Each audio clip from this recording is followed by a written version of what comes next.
চাঁপাইনবাবগঞ্জে আসন্ন জাতীয় সংসদ নির্বাচনকে কেন্দ্র করে যে কোনো ধরনের নাশকতা ও নির্বাচন বানচালের অপচেষ্টা প্রতিহত করতে যৌথ বাহিনীর মহড়া অনুষ্ঠিত হয়েছে। সোমবার সকাল ১১টায় চাঁপাইনবাবগঞ্জ জেলা প্রশাসকের কার্যালয়ের সামনে কোর্ট এলাকা, গুরুত্বপূর্ণ সড়ক ও জনসমাগমপূর্ণ স্থানে এই মহড়া পরিচালনা করা হয়। মহড়ায় অংশ নেয় সেনাবাহিনী, পুলিশ, র্যাব ও বিজিবির সদস্যরা।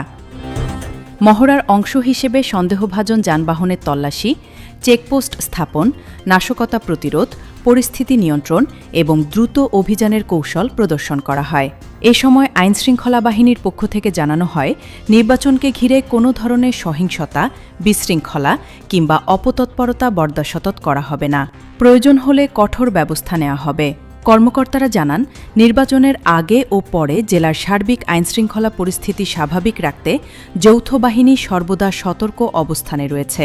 ভোটাররা যাতে নির্বিঘ্নে ও নিরাপদ পরিবেশে ভোটাধিকার প্রয়োগ করতে পারেন, সে লক্ষ্যেই এই মহড়া পরিচালনা করা হয়েছে। স্থানীয়দের মতে, যৌথ বাহিনীর এই তৎপরতায় সাধারণ মানুষের মধ্যে নিরাপত্তার অনুভূতি আরও জোরদার হয়েছে।